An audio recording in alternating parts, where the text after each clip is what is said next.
नमस्कार। Vastu tip number 3 में आप सभी का स्वागत है। दोस्तों, आज आपसे बात करूंगा छाया भेद के बारे में।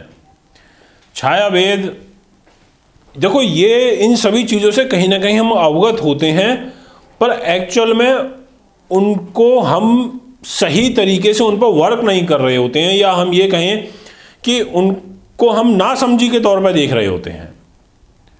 हमारे बड़े बुजुर्गों ने ये कहा है कि बुरे व्यक्ति की छाया अच्छे व्यक्ति को भी नुकसान की तरफ ले जाती है।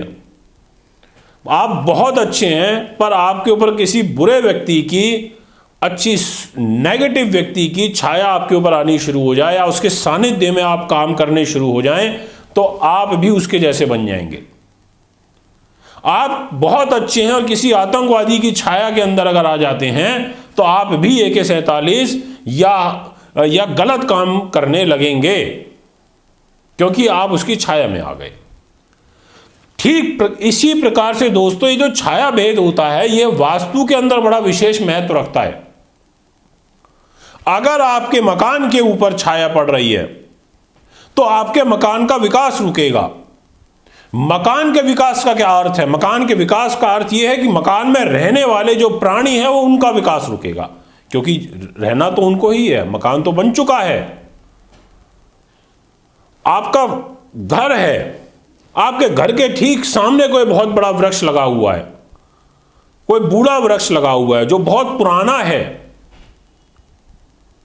तो उसकी छाया आपके मकान के ऊपर पड़ेगी, और आपके मकान में रहने वाले जो लोग हैं, उनके ऊपर लो एनर्जी का प्रभाव आ जाएगा, क्योंकि सूर्य से आने वाली किरणें आपके मकान को पूर्णतः नहीं मिल पाएंगी। उस पेड़ की छाया में आप आ जाएंगे। इसलिए दोस्तों, आपने देखा होगा कई बार ऐसा होता है कि बड़े बड़े गांव के गांव, शहर के शहर उजड़ जाते हैं, उनका विकास नहीं हो पाता है। आपने देखा होगा कई बार ऐसा होता है कि पहाड़ों पर जो फैक्ट्रियां लगी हुई हैं, इंडस्ट्री लगी हुई है हिमाचल के अंदर, वहां पर फैक्ट्रियां 3-3, 4-4 बार मकान जो मालिक होते हैं वो बेच करके चले जाते हैं। क्या कारण है? उसका कारण हम आपको बताते हैं कि बहुत सारे शहर, बहुत सारे गांव ऐसी जगह बसे हुए होते हैं जिनके चारों तरफ बहुत बड़े बड़े पहाड़, बहुत बड़े बड़े टीले ऐसे स्थापित होते हैं, और ऐसी उन पहाड़ों की छाया उस गांव के ऊपर पड़ रही होती है, उस शहर के ऊपर पड़ रही होती है, और जितने हिस्से के ऊपर पड़ रही होती है, जितने हिस्से के ऊपर उसका प्रभाव आ रहा होता है, उतना हिस्सा उस शहर का, गांव का प्रभावित हो जाता है, और वहां विकास नहीं हो पाता, वहां चीजें ज्यादा अच्छे से डेवलप नहीं हो पाती।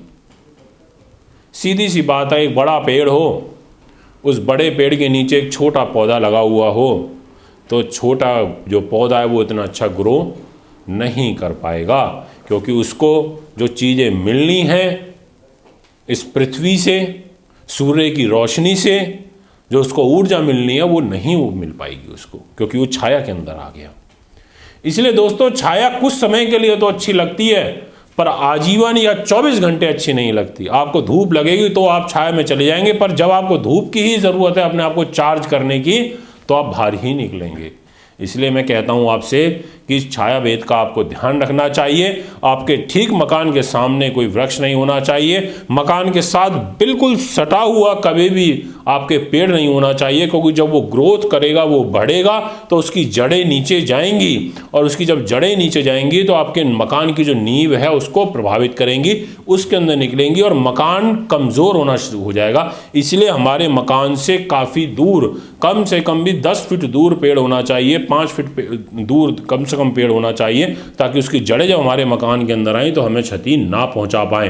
पर द्वार पर छाया भेद का हमेशा आप ये ध्यान रखें, अन्यथा आपको नुकसान भुगतना पड़ेगा। पूरब दिशा का तो विशेष तौर से आपको ध्यान रखना चाहिए कि कहीं पूरब दिशा में तो कोई पेड़ बहुत ऊंचा, बड़ा, विशालकाय वृक्ष तो नहीं आ रहा है। यदि पूरब दिशा में आ रहा है तो पूरब दिशा से आने वाली सूर्य की किरणें आपके मकान पर नहीं पड़ पाएंगी, जिसके कारण आपके मकान का जो विकास है, मकान में रहने वाले जो लोग हैं, वो जो घर के अंदर व्याप्त बैक्टीरियाज हैं, वो सूर्य की रोशनी घर में ना प्रवेश करने के कारण और ज़्यादा पनप जाते हैं, और घर के लोग मानसिक तौर पर पीड़ित व अस्वस्थ हो जाते हैं। दोस्तों, आपको बताना चाहता हूं कि यह वीडियो अगर आपको ज्ञानवर्धक लगती हैं, आपको लगता है कि आपके जीवन में आपके लिए ये सहायक हैं, आपको इन वीडियो से कुछ सीखने को समझने को मिलता है, तो आप like, subscribe, comment, bell icon के बटन को अवश्य दबाएं और हमसे जुड़े रहिए। दोस्तों अभी मुझे दीजिए इजाजत। नमस्कार, धन्यवाद।